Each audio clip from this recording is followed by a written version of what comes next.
Hello everyone, my name's Alicia and this is AA Homestead. If you are new here, this is my kitchen and I welcome you. If you are not new here, I welcome you as well.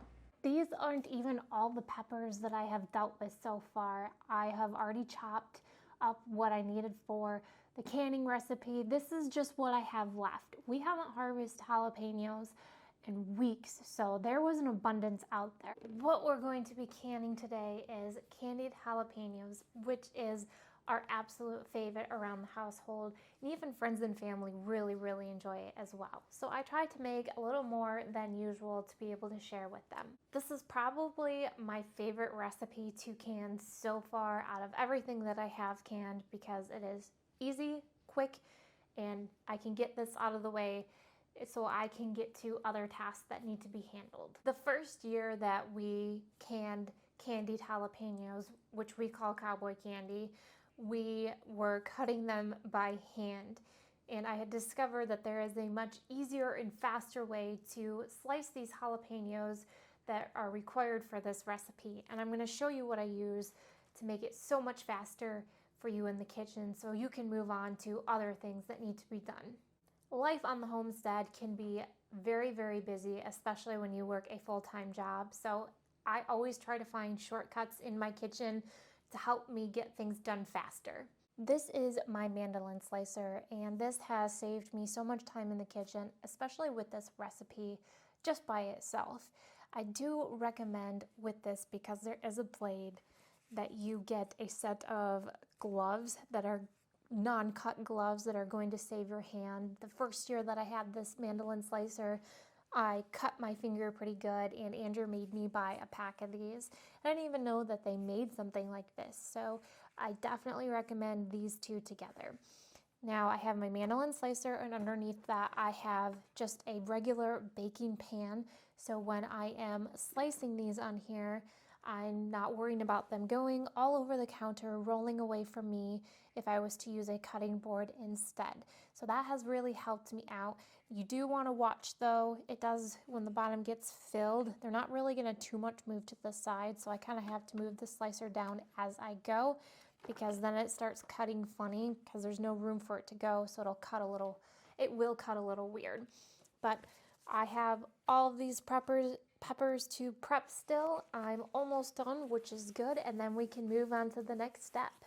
When I am doing this, I will leave the bottom end in there, and as I'm washing them in the sink, I will pick them out. It's not a dire need to get every single one of them out, but I will get a bowl for these top pieces and just throw those in the bowl for my compost.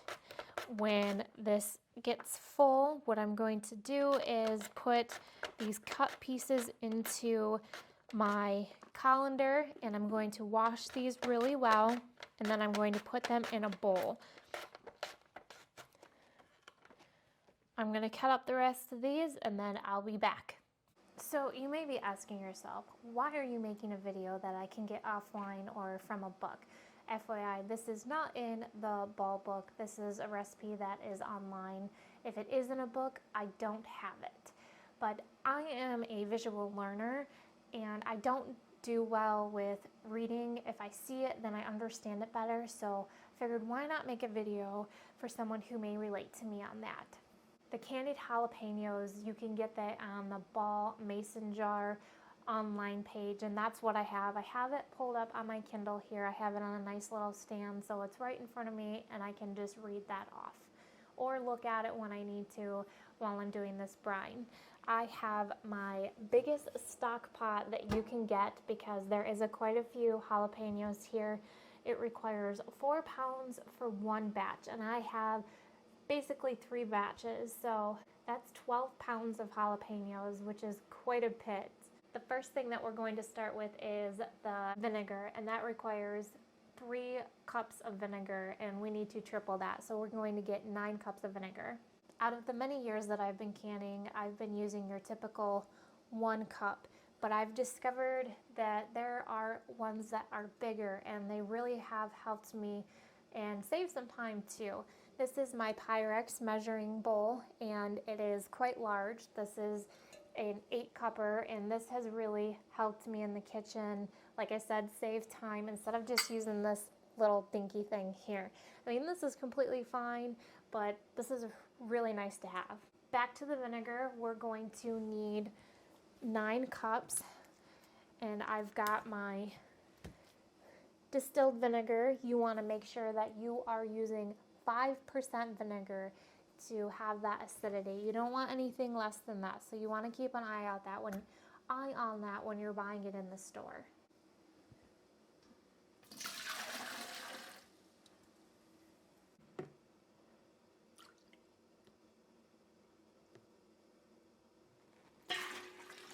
The next item on this recipe is salt, and we're going to need 6 teaspoons of salt. And I've got this cool little thing that I really, really like. It is a measuring stick, and it's basically an all-in-one. It only goes as high as a teaspoon and down all the way to 1/8. And I really like this. This is actually Andrew's. When I moved in with him, he had this, and it's been awesome to have in the kitchen. I don't know where it came from or how he got it, but it's definitely a keeper.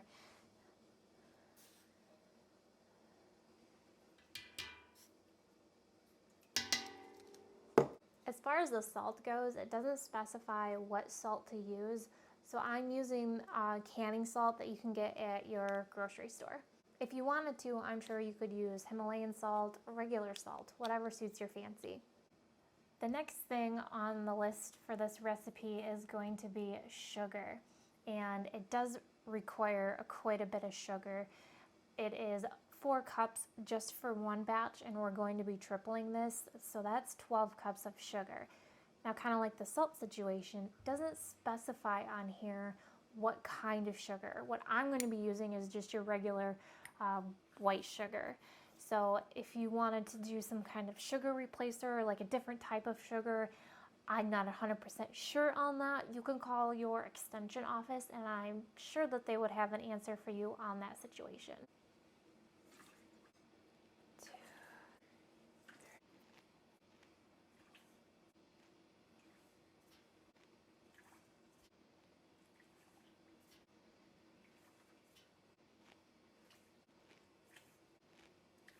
Now that the sugar is in there, the next thing we need is garlic, and it requires 6 cloves, so I need 18 of them. And I already saved you the time. I already prepped this, so let's get that in there.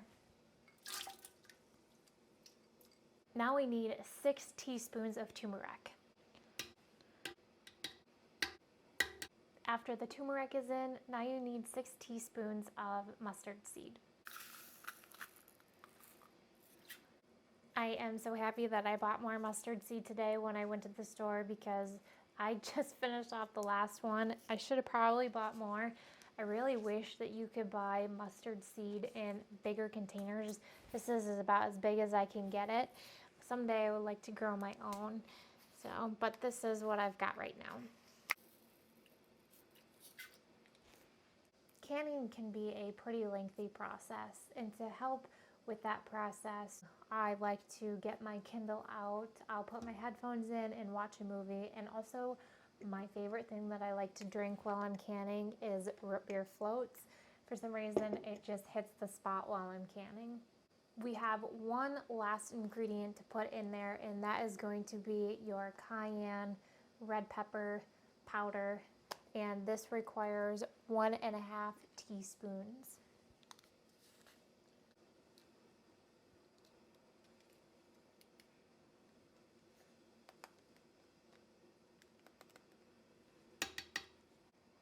Now that all of our ingredients are inside our pot, we're going to put this on the stove, bring it to a boil, allow that sugar to dissolve, and once it comes to a boil, then we're going to add all of those jalapenos.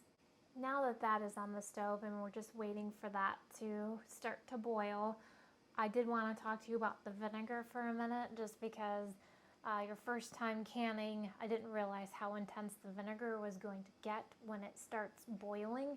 And if you are, sensitive in any way or have lung issues, I would highly suggest maybe wearing a mask or opening up all the windows and turning on a fan. I also want to show you how many sliced jalapenos I actually have.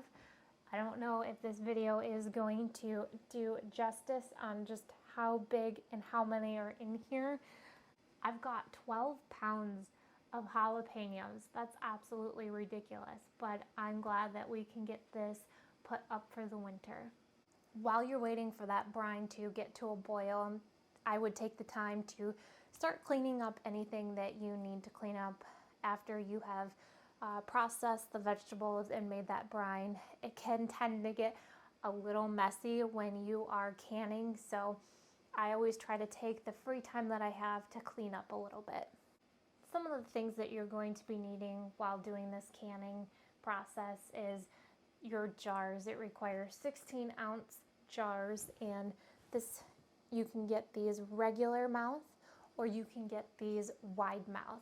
With the candied jalapenos, I don't mind them being regular mouth because I'm not sticking my hand inside the jar, whereas if I was to be canning dilly beans, it would be a lot easier if I was to use wide mouth on that. When you are using a regular jar, you're going to want your regular size lids.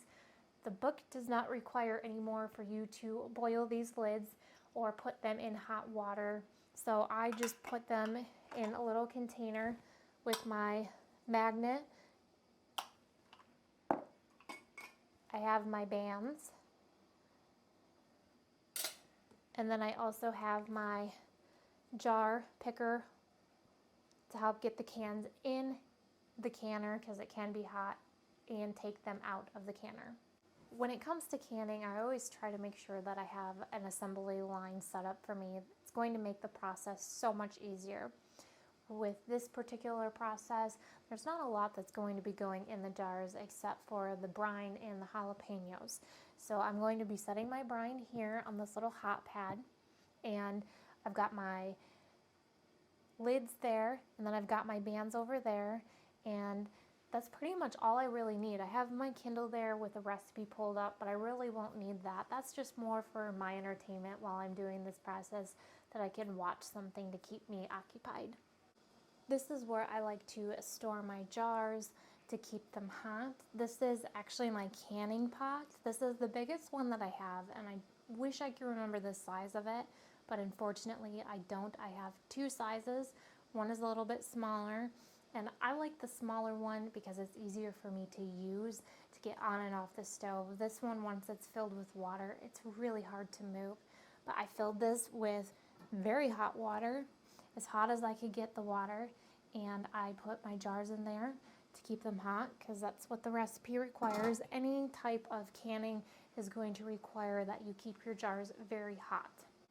The reason why I do it that way is because you don't want to put them in an oven at the lowest temperature to keep them warm. That is not a safe way of keeping your jars warm. If there was a hairline fracture in there, it could explode, and you really don't want that. This is the safe way to keep your jars very nice and hot so you don't have thermal shock and have to worry about a jar breaking. There is a significant size difference between this canner and this canner, and I really do like this canner a lot. It's so much easier for me to move this around when it's full of water or even putting jars in there. The other one honestly makes me a little bit nervous because I can fit so many jars in there. But that's the downside of the smaller one, is you can't fit as many jars in there. Now that the brine is boiling, I'm going to turn that down to about a medium heat and add these jalapenos and let this simmer for about 15 minutes.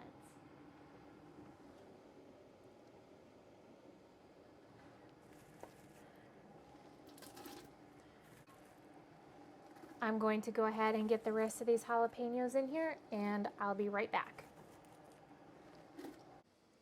Our jalapenos are finally done, so I'm going to go ahead and get this on the counter, and we're going to start the process.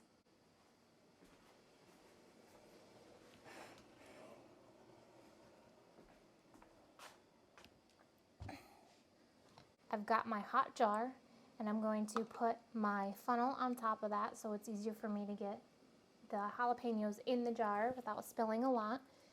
And then I am just going to start ladling these right into the jar. I think right about a little more room in here.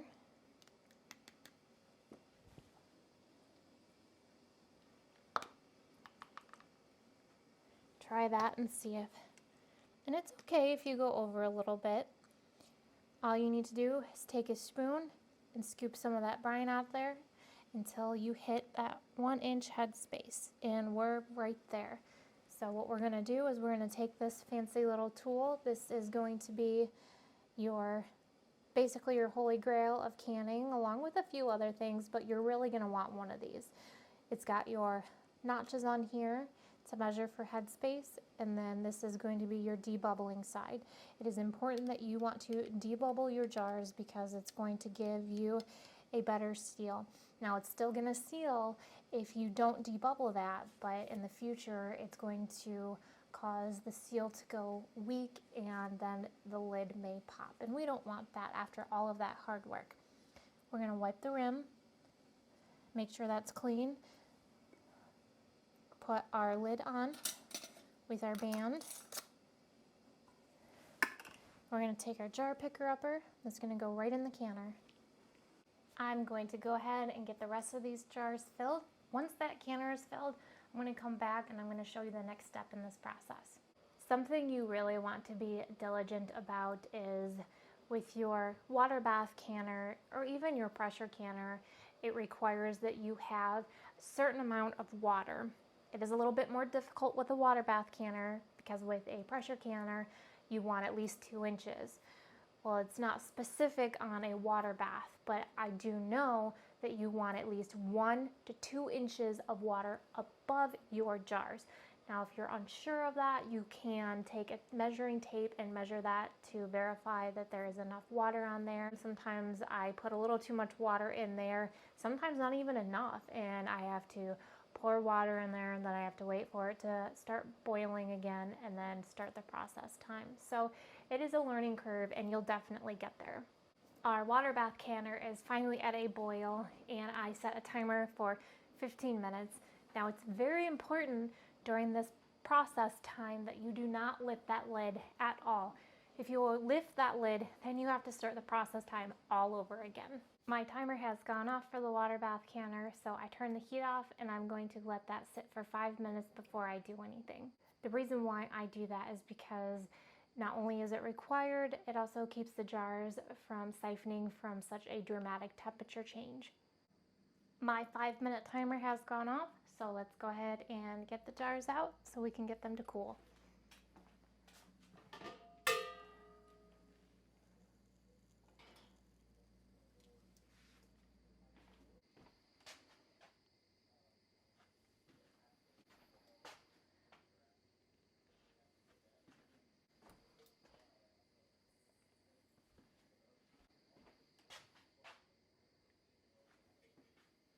Well, that's the process of how to can candied jalapenos. A few things that I would suggest: that you put a towel underneath your jars to keep the separation from the counter. Depending on what counter you have, you don't want to ruin that. These jars come out extremely hot, so you want to protect your counter. Also, you want to make sure that you do not disturb these jars for 12 to 24 hours. You want to definitely leave them alone and not let your hard work go to waste. Thank you so much for joining me in my kitchen today, and I really hope that you enjoyed this video and was able to learn something. Don't forget to hit that like, subscribe, and share button. We really appreciate that, and we'll see you on the next one. Take care.